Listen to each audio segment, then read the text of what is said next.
12,000 refugees are waiting at the border to open that will let them into Europe. My name is Sydney, and we will be talking about the moral obligation to take in refugees.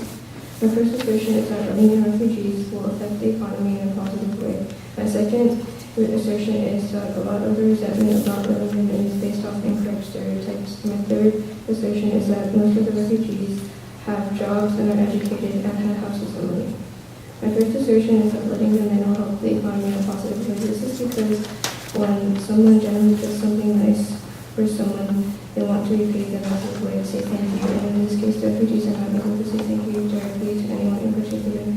So instead, they're trying to help their ways if they can. For example, take Turkey, who took in an estimate of 12.2 million refugees in the country. See what people might have believed they have not touched around their economy.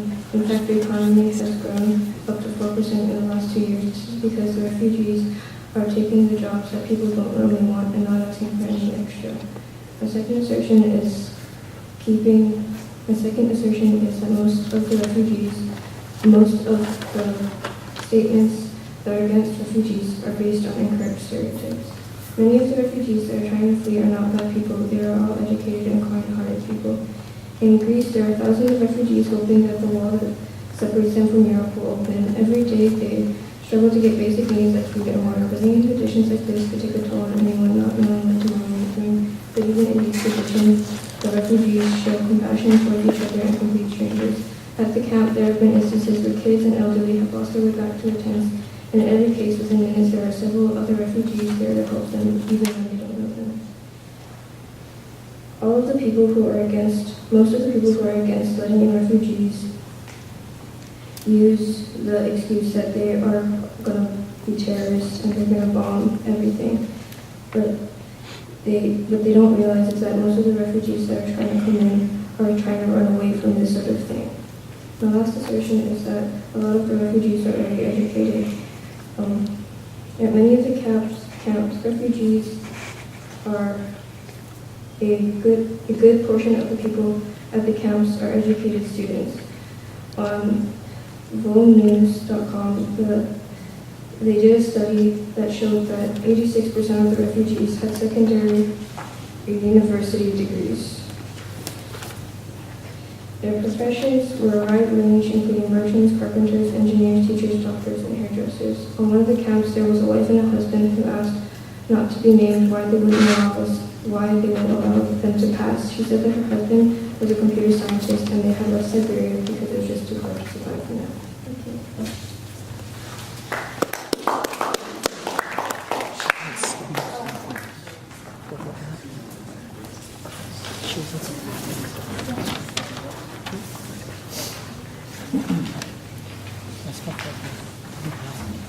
Are my opponents ready? Are my judges ready? Is the timekeeper ready? Is my team ready? So I want to start by refuting some of my opponents' assertions. So one is that early on they take money that requires the government to pay them. So they may help the economy in the long run, but right when they get into the country, they need to be paid for their plane ticket over to the country. They need to learn English, so they need to take English classes, and they need some money to start off, because most times they're even lucky to have a bag with them when they are running from these types of situations. So the second thing they covered was not all terrorists are bad, not all refugees are bad or are they terrorists, but they do provide a way for terrorists to gain access to countries. The way that refugees gain access to a country are the same ways that terrorists can kind of sneak in with the crowd and kind of get in there. So some of my additional assertions that I would like to add is that the country will be negatively affected. So America, as you know, is kind of known to be in a lot of debt right now. 582 million was around the amount that was annually spent on refugees in America. Countries with a weak economy will be beneficial for both sides. If the economy is weak, it will be harder for refugees to get a new start in this country, so it will be unbeneficial on both sides. And my third assertion should be countries' money should not be wasted on immigrants. It should be fixing the problem at the source, not just wasting money on immigrants. If the problem isn't fixed at the source, then immigrants will keep coming and we'll just keep spending money without really fixing the problem. Thank you.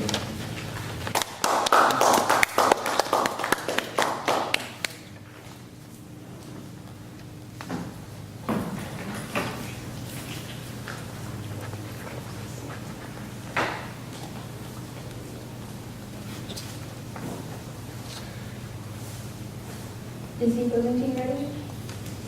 Is my team ready? The timer and judges, are you ready? Hello, my name is Sophia Christie, and I am the second speaker for the proposition side of this debate. Our team proposes the resolution of how developed nations or countries should have a moral obligation to accept refugees. My opponent claimed that refugees are a way that terrorists can sneak in. The terrorists, however, who try to sneak in are often caught, and they may not even end up in the country that they originally want to go to. My first additional assertion is that many people seem to get the definition of refugee and immigrant confused. Yes, a refugee is a category of immigrant, but people tend to generalize immigrant as one entire thing, when it really has multiple categories. An immigrant is someone moving from their country in search of a better life to a new country or place. Refugees are forced to leave their homes due to issues, usually violence and chaos, to seek a place until they may return to their country. My additional assertion is that many accusations and claims aren't based off of anything. Politicians claim that there are not enough resources for refugees and that they would be detrimental to society. However, they don't have any claims as to why that is. The refugees can actually help provide for society, and because there are developed nations accepting them, they will have enough resources for the refugees coming in. As for my third and final assertion, there are sufficient resources for incoming refugees. According to Pope Francis on the topic of Europe accepting refugees, countries with more developed standards should accept refugees without compromising their security or culture. The countries bear a moral responsibility to care for those who have fled their homes in search of a better life. The refugees need a place to stay until they are able to return to their homes.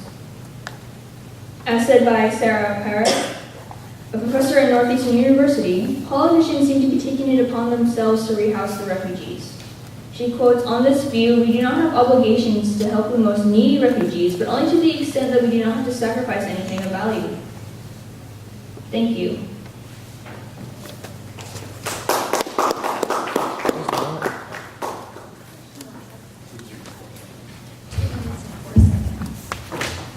This is my opponent's ready. This is my judge's ready. This is the timekeeper ready. Hi, my name is Kobe. I am the opposing side of this debate, which is that developed countries should have a moral obligation to accept refugees. What we are opposing is not against the refugees, and we are just opposing that we have reasons why developed countries shouldn't take in refugees in large numbers. I want to rebuttal some of Sophia's assertions. One was compromising security. Yes, when refugees come, we have security checks, but some do come through. And there has been, for example, November 13, 2015, there was a terrorist attack in Paris at the soccer stadium that has killed 130 people and wounded hundreds of more. The attackers were from ISIS and they came through refugees and they tried to go in the middle. So when you said that they catch a lot, they don't catch them. They don't catch them all. And even though we shouldn't label refugees as terrorists, one can cause enough damage to be a problem. I want to add some assertions. One assertion is refugees in large numbers affect and ruin our economy in the beginning. Reasoning, when refugees arrive, they take a lot of money in the first couple of months of arrival. When refugees come, we have to pay for their plane tickets, and we have to teach them what our rules are and what they can or not do. We have to find them housing, and we have to pay for food and healthcare. The federal government in the United States provides $925 per refugee to cover this, and they do this for 2 to 3 months. And what happens is they say they cover it for 2 or 3 months, but they have to pay more if the refugees have a bigger family.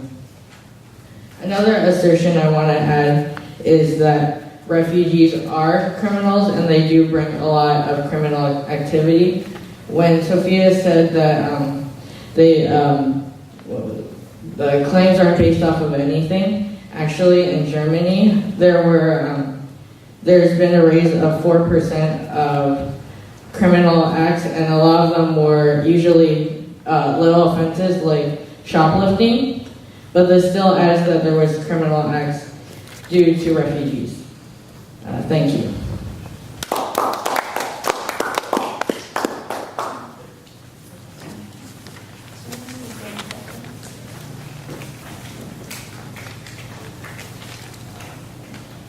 Are my opponents ready? Are my judges ready? Is my timekeeper ready? Is my team ready? Okay, so I want to start off by saying we believe there is something wrong with the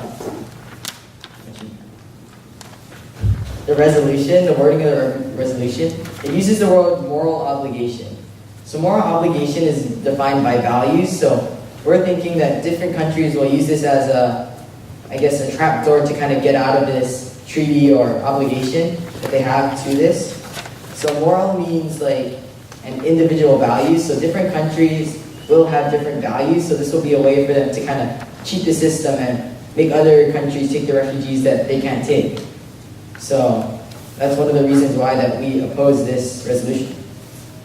So as my teammate already said, the influx of refugees will kind of pose a way for terrorists to gain access to the country just through that flow. They'll be able to sneak in with everyone else, and that also will leave us kind of vulnerable. So our opponents also said that refugees do help the economy in the long run.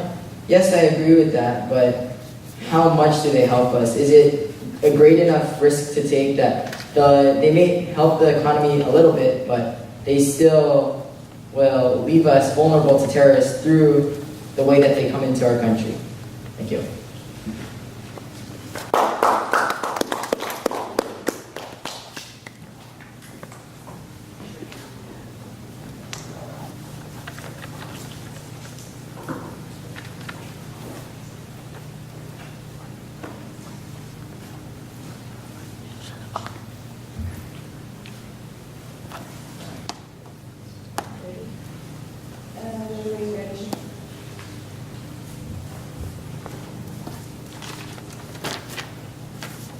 I am the last speaker for this debate and the third rebuttalist for the proposition side.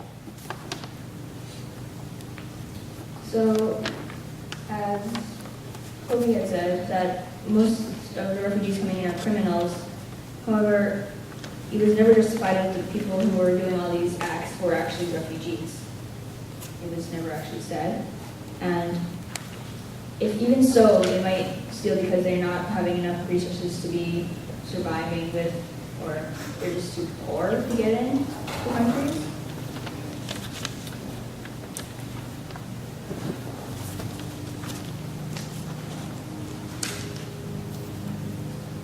You also say that refugees can be detrimental to society and it costs a lot of money, but they can also help provide for it with by getting jobs and earning money, and they can also share with us like their cultures and practices to kind of open us up. They can also be almost act as a warning for terrorists that we are a safe place for these people and we will care for them until you can stop.